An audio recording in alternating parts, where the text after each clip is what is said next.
Hello and welcome to the third session of our Harmony course. Today we're going to continue our discussion.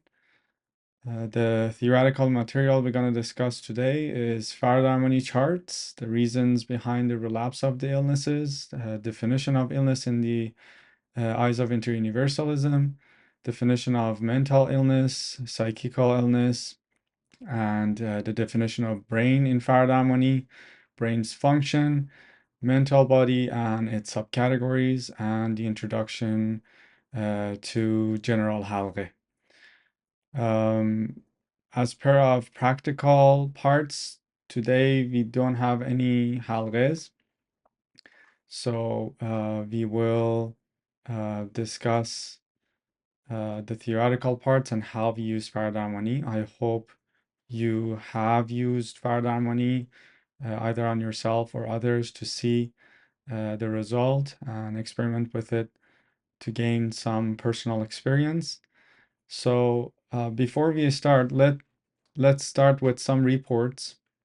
Um, if you experienced something, if you used it, how was your experience? If you have any question, and then we start. Anyone would like to share or ask any question?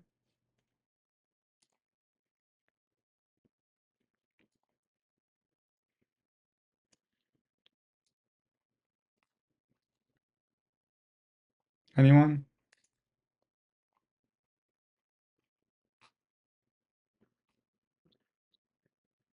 Yeah, I do have a question. I just wondered, is there somebody that we could connect to be able to have a treatment as well as we're trying to give them? Connecting to, well, we connect to the consciousness. So the whole idea is that we don't actually need someone to connect us. We connect directly. The reason that other people needs to be connected because they don't know about Faraday harmony. Unless if you nazar for Faraday harmony halqe for them, then they also don't need any individuals to be connected.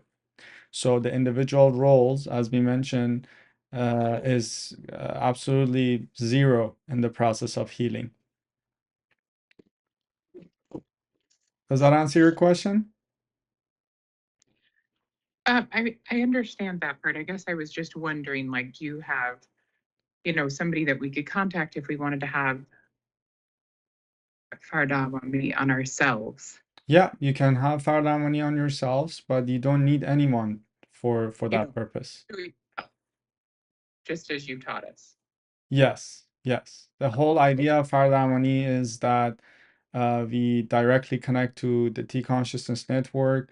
The T consciousness network is the intelligence governing the universe.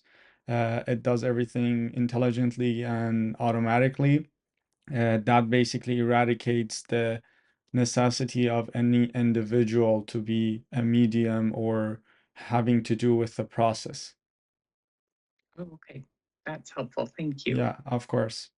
In terms of you doing for others is for the purpose of investigation of the effects, because a lot of individuals are skeptical or not sure or haven't experienced anything for themselves yet. And with all those skepticism and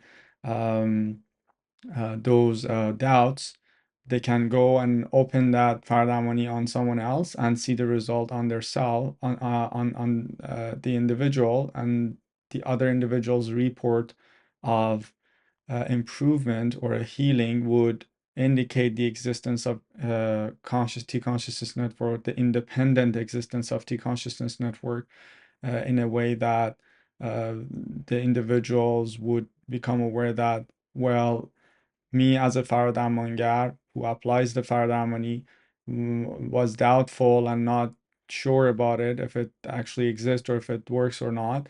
But then even though that I was skeptical and doubtful about it, I opened it for someone else and they had result without explaining much about it or using the power of suggestions or imaginations or visualizations or any mean whatsoever that will imply some sort of an individual based factor in that equation in terms of the result. Does that make sense?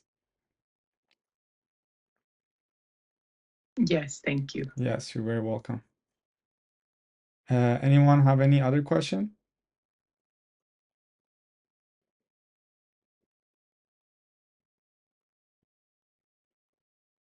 Any reports? Have you used Fire Harmony? Did you see results? Did you have any experience?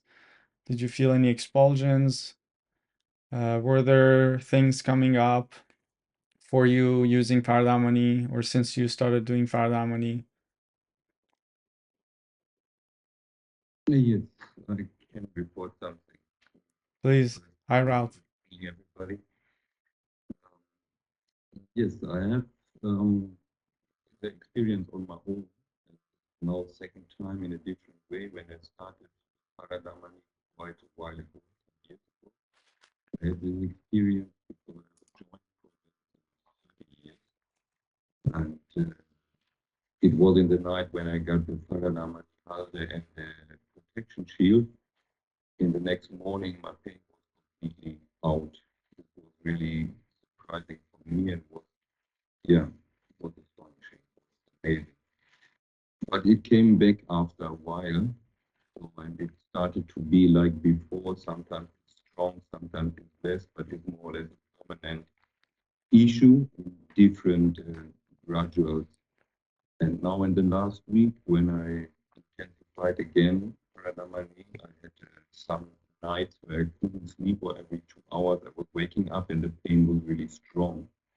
So, and also during the day, but I realized that something is changing. And I can say now the last 2, 3 days is on a very good stage. It's very, very different. It's, yeah, it's great, and I'm very thankful. And again, very good experience. Thank you so much. Thank you for sharing. Anyone else have any question or any reports or anything to share? Anything coming up?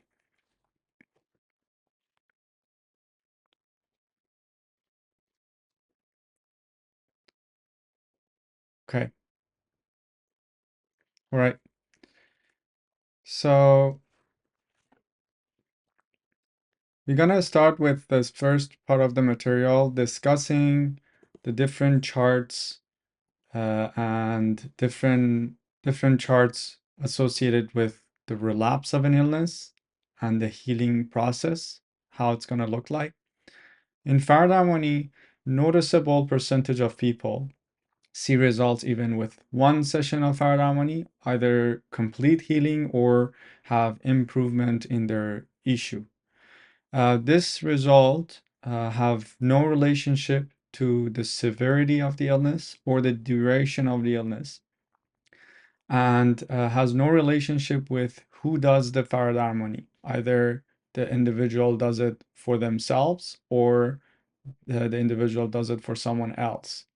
As long as they are in that impartial state, that the only prerequisite for the establishment of the connection, then the scan of T consciousness network initiates, all the problems would come off the surface, would be recovered, and the process of healing would be started. So, as you see in the chart, this is one of the common charts that you see associated with the healing process of the individuals. So we have here the part of the initial stage of the patient, and we have an improvement and a healing state is stable. Now we have other experiences and reports from patients that they experience some relapse after seeing the result. And we're gonna explain why those relapses happen, what are the reasons behind it, and how the chart would look like, how the report from the patients would look like in regards to those causalities of the illness. So we have some general categories. We have voluntary and involuntary reasons. The voluntary reasons could be doubt and uncertainty, denial and ungratefulness. It could be disavowal, meaning that I'll explain one by one. Um, Disavowal and associating the healing to any source other than T consciousness network. These are the voluntary reasons, and these are considered an offense to the T consciousness network. So one might ask that the doubt and uncertainty. So for the doubt and uncertainty, it's when an individual already have seen a result, but then started doubting whether that result was from T consciousness network or the connections, Halgheh's Fardamani, or not. And doubting it in that sense can cause the relapse of the illness as an indication that the source of the recovery was indeed the T consciousness network. Remember, the important factor of Faraday is the introduction of T consciousness networks intelligence existence. So if someone receives benefits and recovers from their issues, whether is mental, psychical, or physical, then after a while, for any reason, would doubt the result would be from Faraday harmony or not, then that could be a reason for relapse of an illness. The other one is that the individual receive healing or have seen recovery or improvement, and then it denied that to be as a result of Faraday harmony or the generality of that or that occurrence altogether, or being ungrateful for it. So both of those factors could also cause a relapse of an illness. Also, disavowal, which means that someone would hide or deny of the existence of T consciousness field or Halgheh's or T consciousness network. That also could be one of the reasons of the relapse. And also associating, as well as associating the healing to any source other than T consciousness network. Let's say someone would use Faraday harmony, combining it with some other thing, let's say massage or other practices, let's say anything other than just being an impartial observer, as simple as that, associating with any other modality or any method or practice, then that also can be the cause for the relapse of the illness. So these are the voluntary aspects of the relapse of an illness, that the individual has a role in the relapse of an illness. And generally we call those offenses that the individuals would have in regards to the T consciousness network. We have some involuntary reasons that the patient can experience relapses, and usually it's when the patient has difficulty on a psychical or a mental issues, and whenever a patient's problem is rooted in the psychical or mental issues, then or worldview based issues, then the patient can experience some relapses, and we will explain why that is. So, in involuntary reasons, where the patient has no role in the relapse of their illness, which usually their issue is rooted in either psychical or mental as a primary reason for their problem, worldview-based problems. Certain operations of a psychic and mind would resist the process and would resist the recovery of certain illnesses and continuation of that healing. But by continuing doing Faradamani, the individual will see result. I'll show you some of these charts. So in some of these relapses of illness where the patient has the patient is dealing with some sort of a issue, and then this one is the chart for the offenders patients toward interuniversality consciousness. So they have the period of illness, they are healed by the Faradamani, they have this time span that they are in a healing state, but then one of those offense can bring them back to their initial state. And we talked about what those reasons are. Those reasons are the doubt, uncertainty, denial, and ungratefulness, and so on.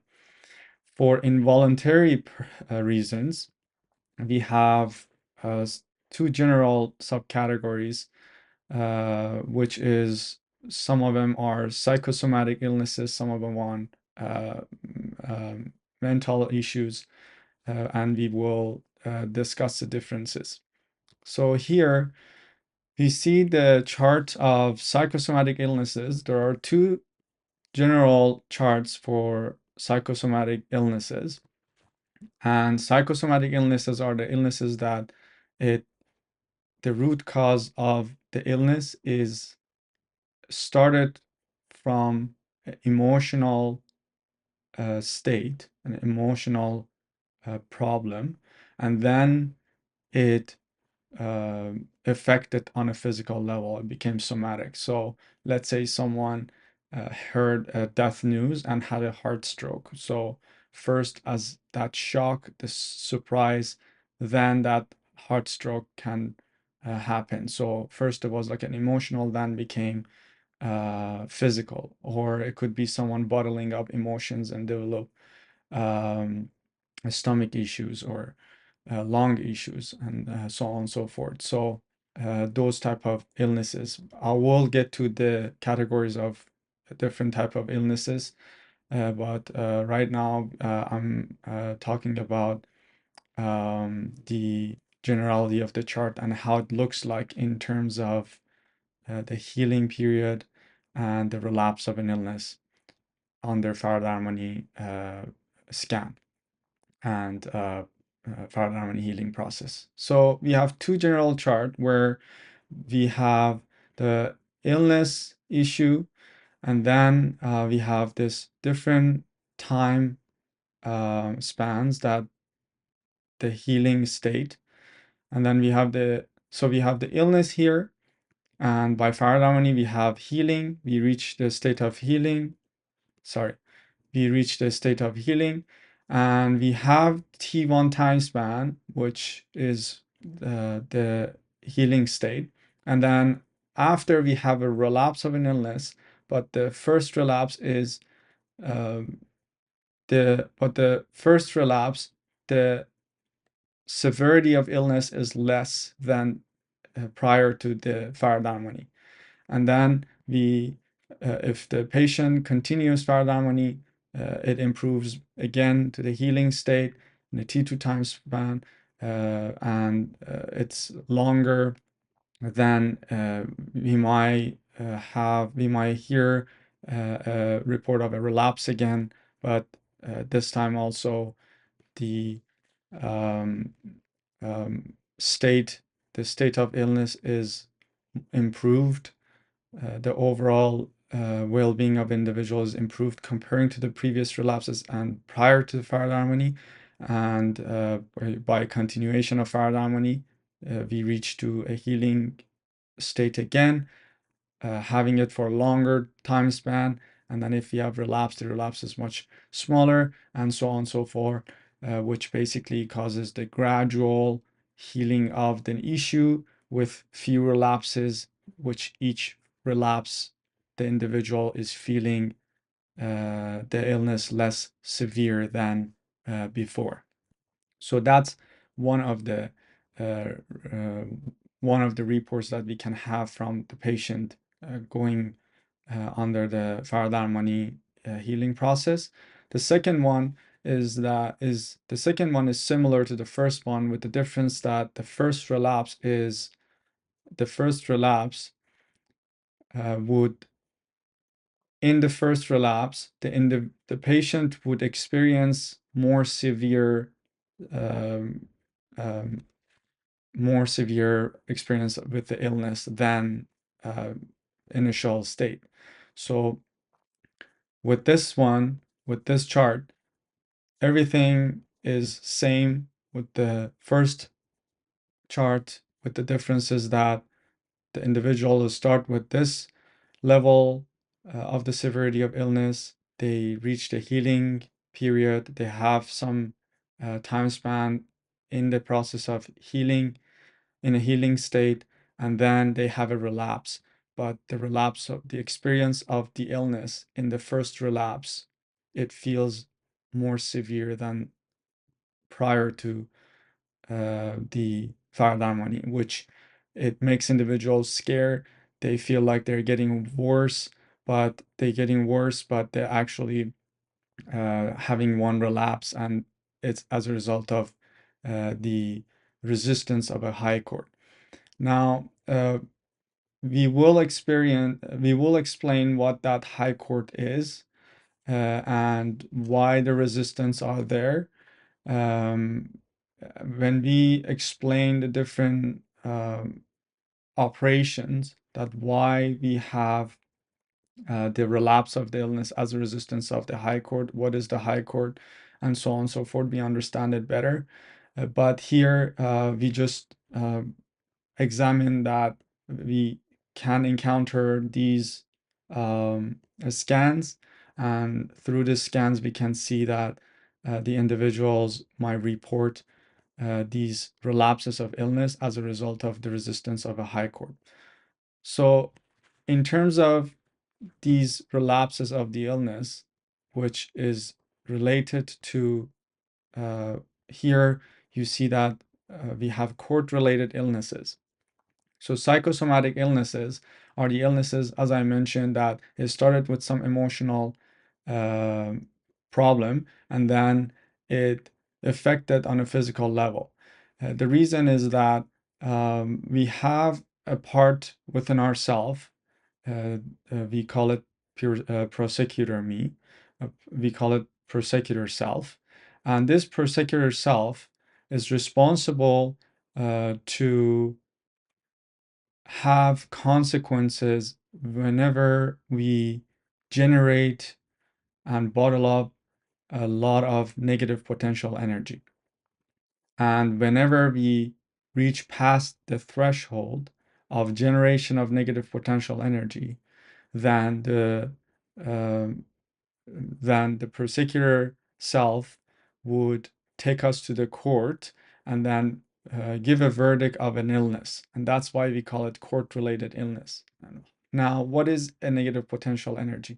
A negative potential energy is the negative energy that is produced as a result of going to negative state, being in a state of worry, anxiety, antagonism, lack of peace, any type of negative emotion that we have. The more we stay in those negative emotion, the more we generate negative potential energy, the more the negative potential energy stored, then it can cause to pass the threshold that we could generate that negative potential energy without going to the high court. And then after generation of excessive amount of negative potential energy, the persecutor me would take us to the court and give a verdict for specific illnesses, depending on some factors.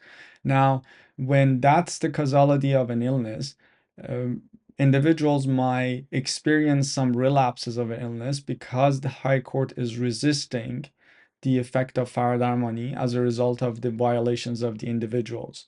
We will discuss this more and more as we go further, just for you to know what is the court-related illness and what is the psychosomatic illness in a nutshell, so it makes more sense. So we have two general charts that we see here. One, we have the improvement, we have the healing process, and then the state of healing for the T1 time span. We have the relapse of an illness as a result of the resistance of the high court. That's one of the involuntary reasons that an individual can experience relapse of the illness. And then we have, by continuation of paradharmony, the individual can also can experience the healing state again for a longer time span of T2, and then they might again encounter the resistance of the high court, and so on and so forth. Now here, as I mentioned, the difference was the first expulsion or the first relapse. The first relapse was giving a more intense experience in terms of the illness to the patient, comparing comparing to prior to the Farah, which in some cases it makes individuals discouraged and concerned for the continuation of Farah, which makes it very important for Farah to explain these charts and clarify for the patients to know that these reports are normal. Any questions?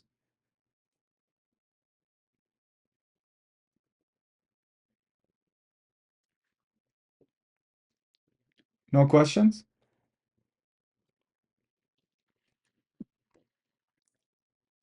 Someone have a question? Yes, Priya. Hi. Hi, Mahaz. How are you? Good, good. How are you? Very good, thank you. So I wanted to ask, you said if even if the illness is related to psychosomatic or mental somatic disorders, if they continue with parathyroid, that it will eventually resolve. Yes. So does that mean that even if it's like DFI related or No, basically anything that's related different. over time? No, that's different. This is only for court-related illnesses, for psychosomatic illness. I'll get to those ones in a moment. Those are next charts. All right, thank you. Yes, you're very welcome. Any other question?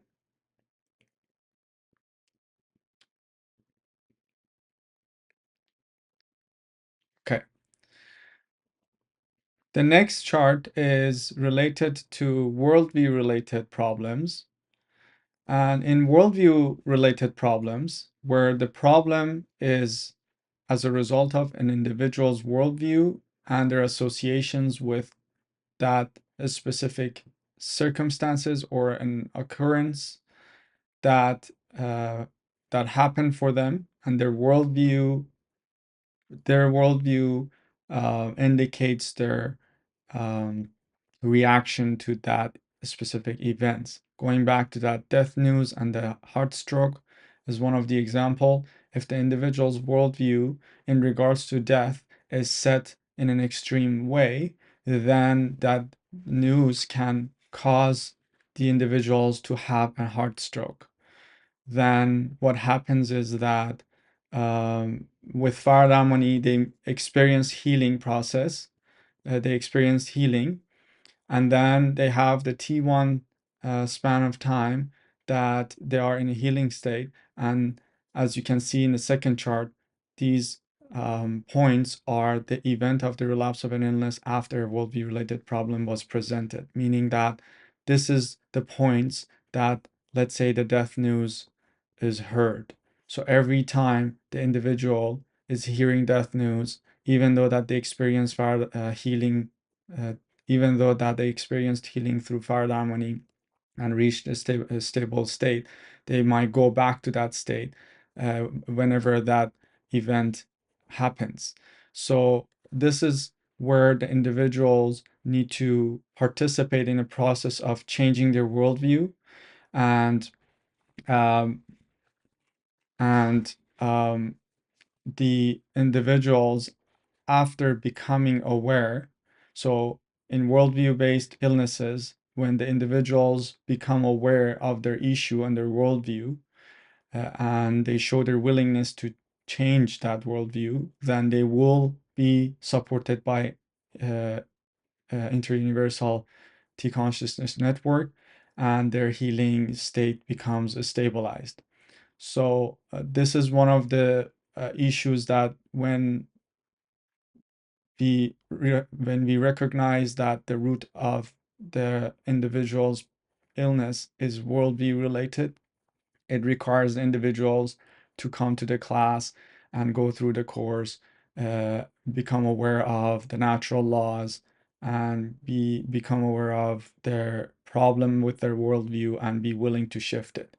Otherwise, even though that they could experience healing by Faradamani, but their illness can come back whenever those circumstances that initially caused that illness reoccur. We have other categories of illnesses, which is mental illnesses. The mental illnesses are any type of illness or any type of problem that the that individual's perception is compromised or disturbed or negatively affected.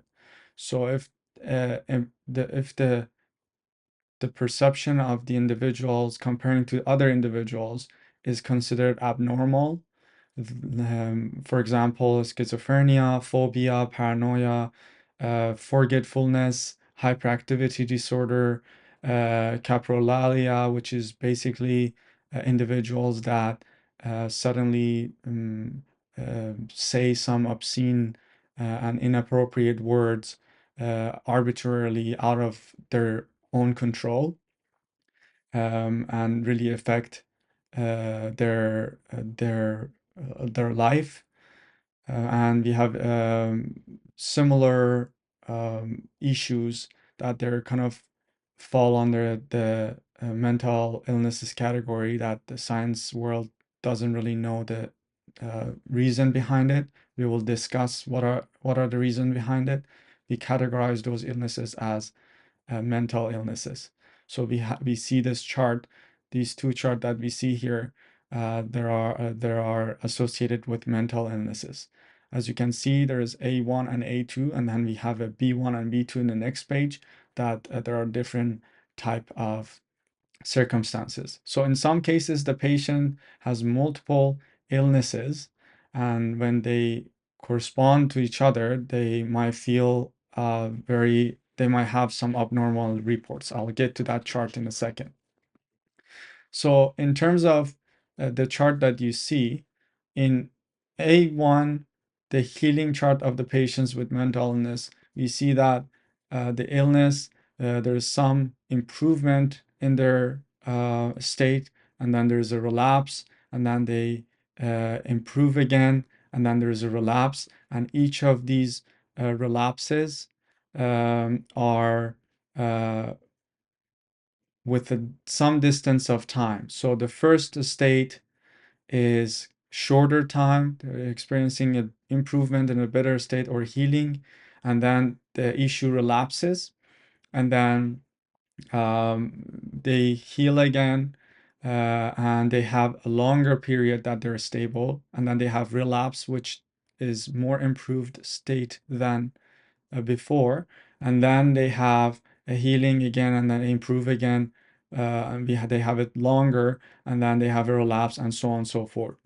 Now, there is a reverse story on that, that the individual experience healing, they have a longer time span at first, and then they have relapse, and then they have shorter healing process and a relapse, which is more improved than before, and then they have improvement, healing, and then shorter of time of a healing, and then shorter and shorter until it stabilizes. So there's two type of circumstances in terms of the mental illnesses, that one person can have that gradual with few relapses to the healing process, with the shorter and gradually increasing time spans of healing process, or the individual can experience a longer time span of healing during their process of healing with the relapses, and then have that shorter and shorter and shorter until the individual actually reaches that stable healing state. Do you have any question?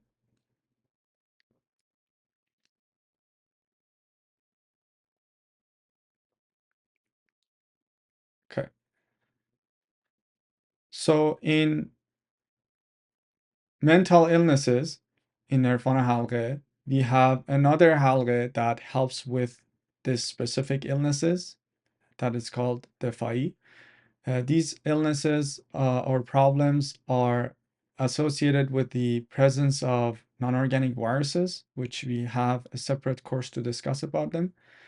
And the fire harmony, even though that fire harmony can improve the individual's issues noticeably, but in order to resolve the mental illnesses completely, we need to use the other branch of Erfan Halgheh, which we will discuss later. We will discuss the type of non-organic viruses, why they are, how they are affecting us, and why they exist, and how can we protect ourselves from the contamination of those viruses.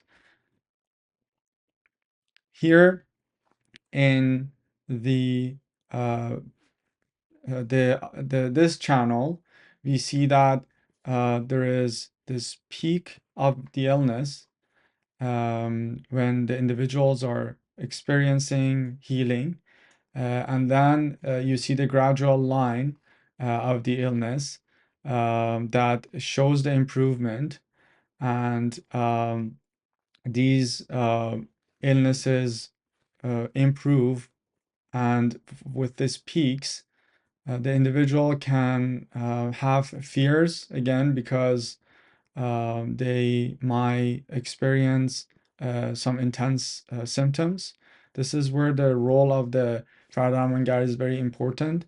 So um, they've been explained what they're expecting in the process of scan, and it is important for the individual to know that they might have some peaks of the illness, that the individual's state associated with the mental illnesses could be harsher than initial state, which in these circumstances, patients could change their mind or be disappointed or be concerned and stop the process.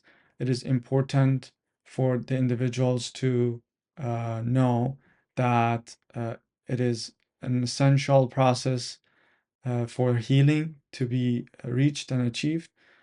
So they would not just stop the process as soon as they have some of these peaks of the illness or expulsions or relapses.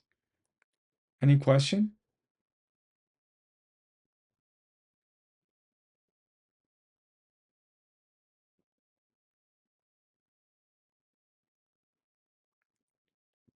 Okay. Is everything clear? Is there any part of it that you want more elaboration or you want me to repeat it?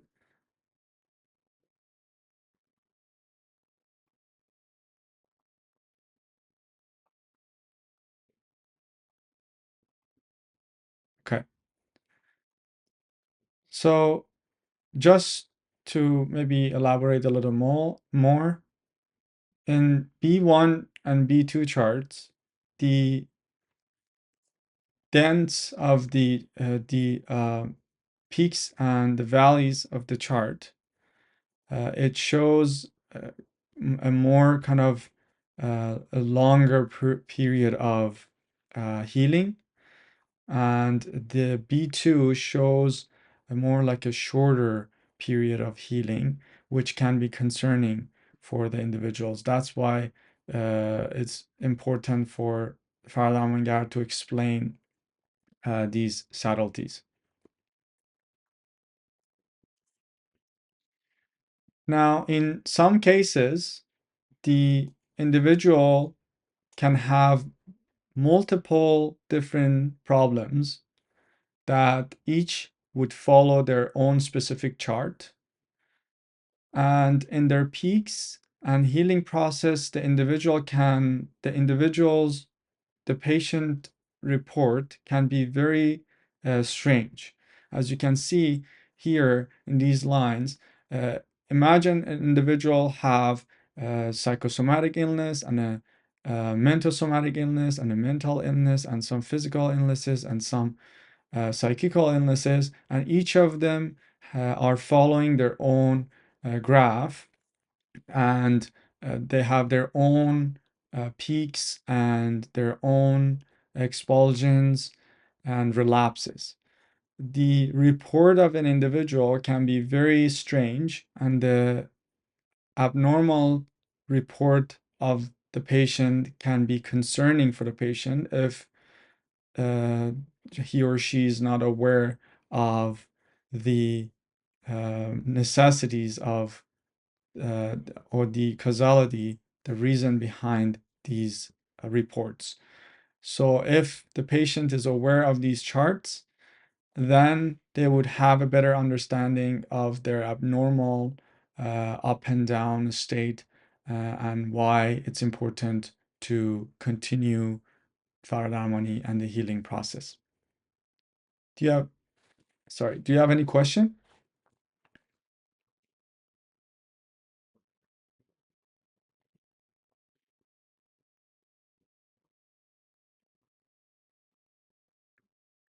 Okay. All right. Let's talk about the definition. Let's talk about the definition of mental problems.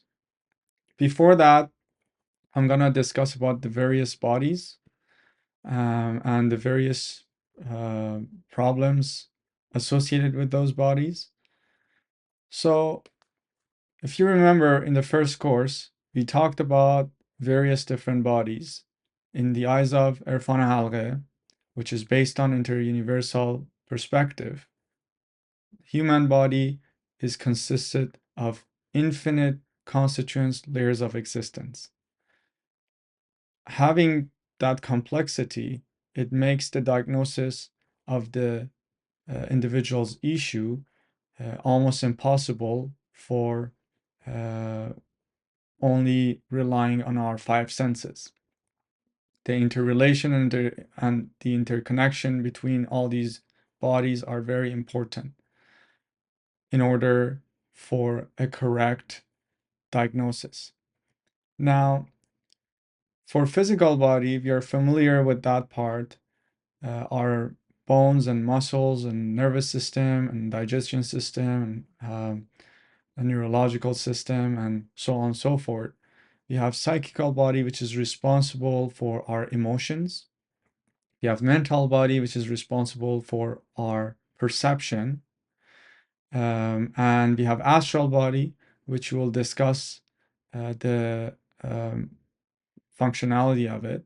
And we have collective body, which also discuss later. So for if we want to define the illnesses, we can define illnesses in different ways. Now, illnesses could be defined in relationship to various bodies. For example, in science, it's focused on a physical body, like biological parts. In acupuncture, is focused on the meridian channels. In polarity therapy, is focused on the polarity fields and energies of the body, and so on and so forth. In the different modalities. In different modalities, they might use frequency healing. That's focused on molecular frequency. In homeopathy, they focus on the cellular consciousness part of it. And there's another aspects of, and there is another view we can have on the definition of illnesses, or the or another approach, which is which is categorizing the illnesses into illnesses in relationship to matter, energy, and T-consciousness. Now, in that regard, anything that is physical, we know that, for example, if there is friction, if there's broken bone, if there is If there is, for example, damages on our spinal cord, these are physical. In terms of mental illnesses, any problems, because in terms of mental illnesses, because mental body is responsible for cell and body management. I'll get to those functions in a moment.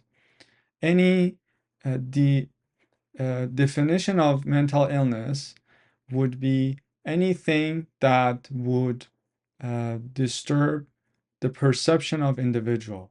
So any abnormal thought, behavior, or desire, any factor that disturbs the perception of individual. For example, hallucinations, different hallucinations. It could be somatic, tactile, gustatory, olfactory, auditory, visual hallucinations. These it could be basically an individual seeing someone physically, which is similar to schizophrenia. Someone can have tastes in their mouth for no reason. Someone can hear voices that no one else is hear. Someone can smell smells that no one else can smell. And someone can see things that other people can see. So any illness that disturbs individuals' perception, or it can manipulate their desires, thoughts, or behavior, would be uh, would be considered a mental illness. Masochism, sadism. Yes. Sorry to interrupt, but breaking up. I don't know if it's just for me, but I was wondering if like everyone else is hearing that too, or maybe it's my internet. Yes. Could you please confirm? Anyone, would you hearing me breaking up? I'm not hearing it. Very good. Sorry? It's good? Okay. So I guess Marazjan, it's on your end. Oh, sorry, Yasijan, is on your end. Okay, I'm gonna repeat it again. Do you have any question? Anyone? Sorry for interrupting. No, no problem. Any questions? Okay. So a mental illness would be any abnormal thought, behavior, and desire, as well as any factor that disturbs the perception of the individual, such as masochism, sadism, anxiety or anger for no reason, hallucinations, somatic, tactile, gustatory, olfactory, auditory, visual, and anything that basically can be anything that can be defined as an abnormal perception in comparison to the others. In terms of definition of psychic problems, any chronic emotional abnormality, so any chronic emotional abnormality that became an existential part of an individual. What that means is that the individual developed some sort of a chronic, constant negative emotional state toward some sort of circumstances, whether it's toward themselves, toward others, toward environment, uh, in a continuous manner. So any so basically having those negative experiences, having those negative emotions as an existential part of an individual, or any factor that can render emotional state of human being abnormal, such as feeling of unsatisfaction toward the self, others, environment, lack of toleration for environmental circumstances, continuing feeling overstimulated, um, feeling anxiety and worry, feeling sinful, moral distress or conscience suffering, a feeling of sorrow and grief, feeling unmotivated, unpurposeful, indifferent, depression. These are psychical problems. It is important to note that some of these psychical problems, some of these psychic illnesses or psychic problems is rooted in our worldview, which then would be considered a mental problem. So it is important, so as we go through the course, it is important to recognize the root cause of our issues. And if there are worldview, we need to take actions and use our will to change them for more harmonious and more aligned operation. So then we don't go back to the relapses of the illness after we saw the result with Farad Armani. Any questions?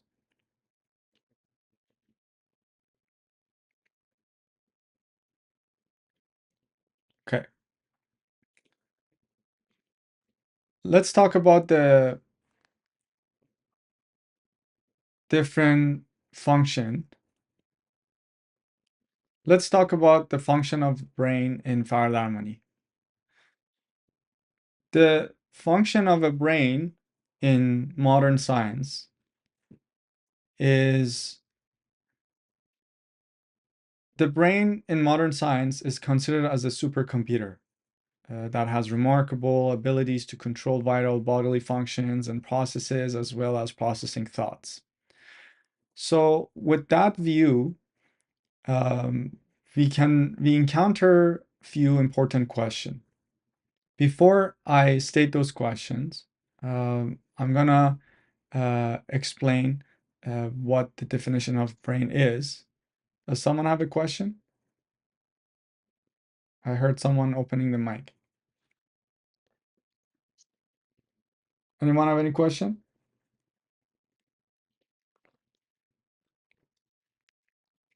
Okay, let's see.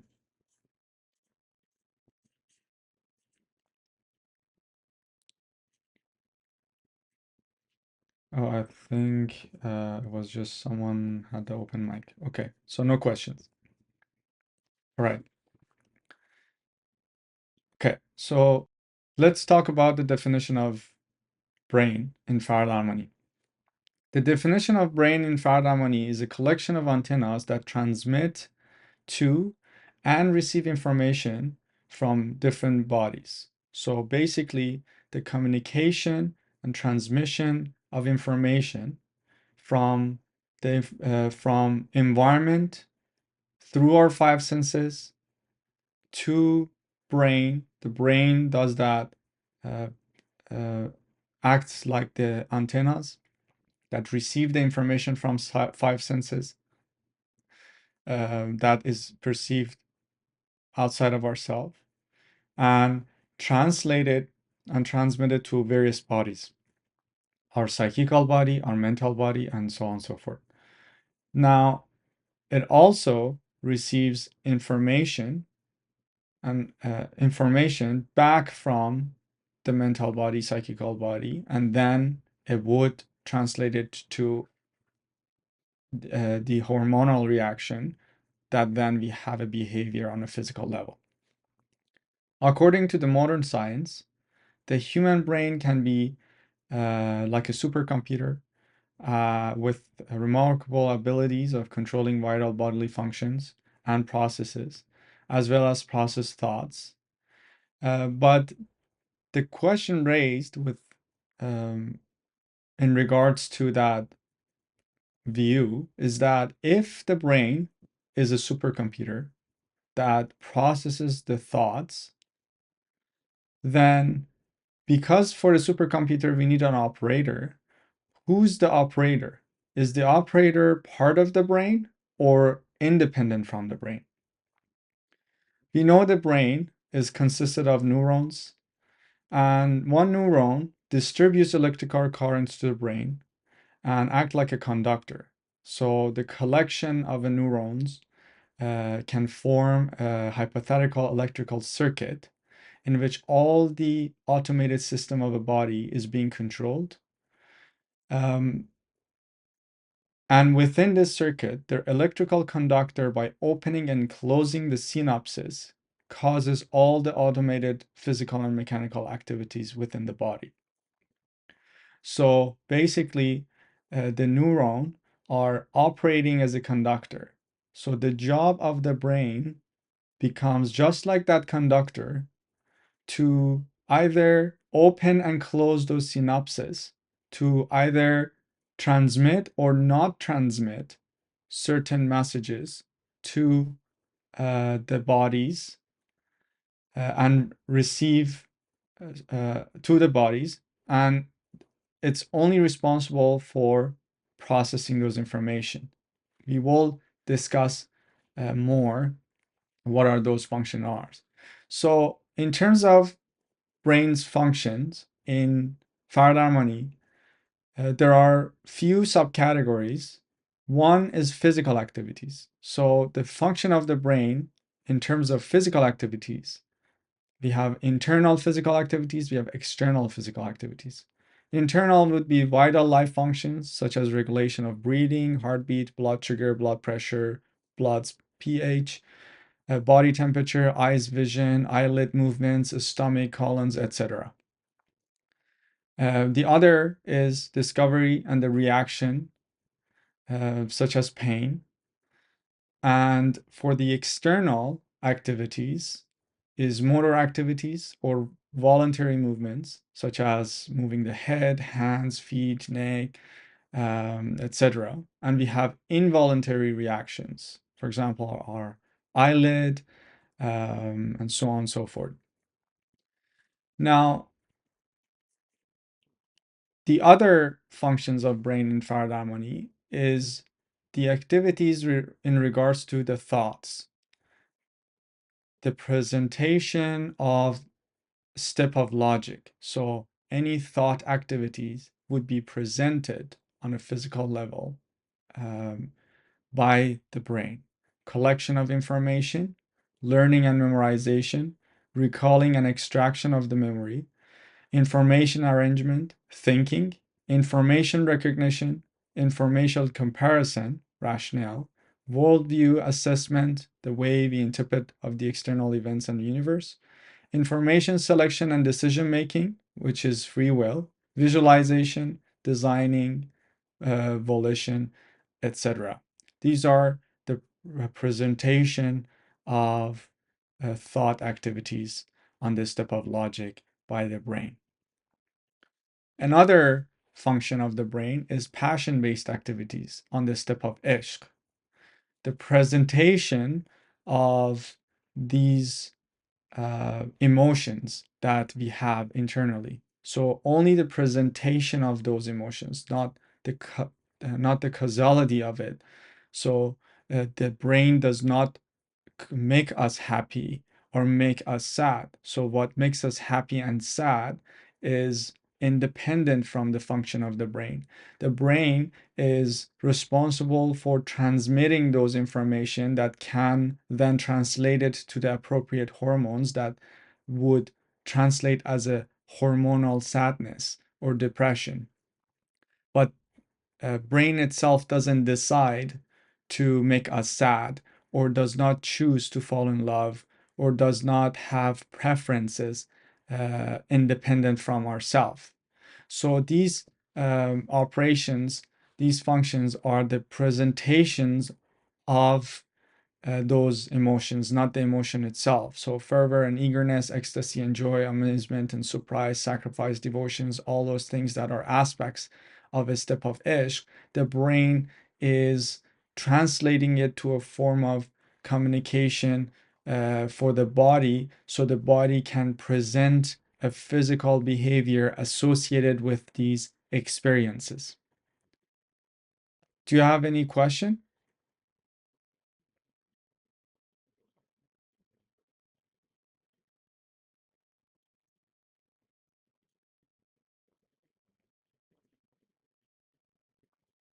Okay. This is a picture of a neuron, a hypothetical image of a neuron. So you see that the neuron is basically have some elements that they transmit this information, and by closing and opening, the synapses is able to either pass on certain information or not. And then by that, it controls that electrical current, which is as a result of the reaction of acetylcholine. Through that reaction, it either allows a certain information to pass or it stops from passing, which then causes physical operation, a transmission of information. Any questions?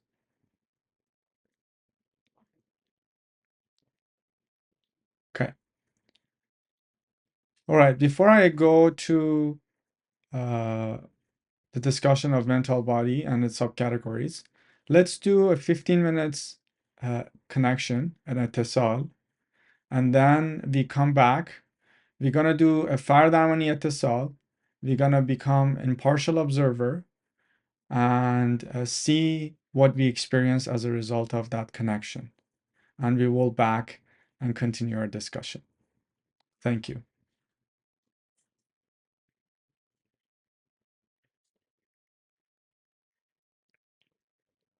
Thank you. Let's talk about mental body.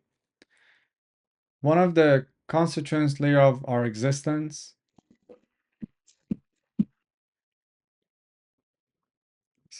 Sorry. Do you have questions? Someone open the mic?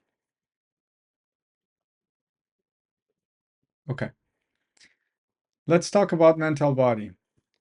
One of the constituents layer of our existence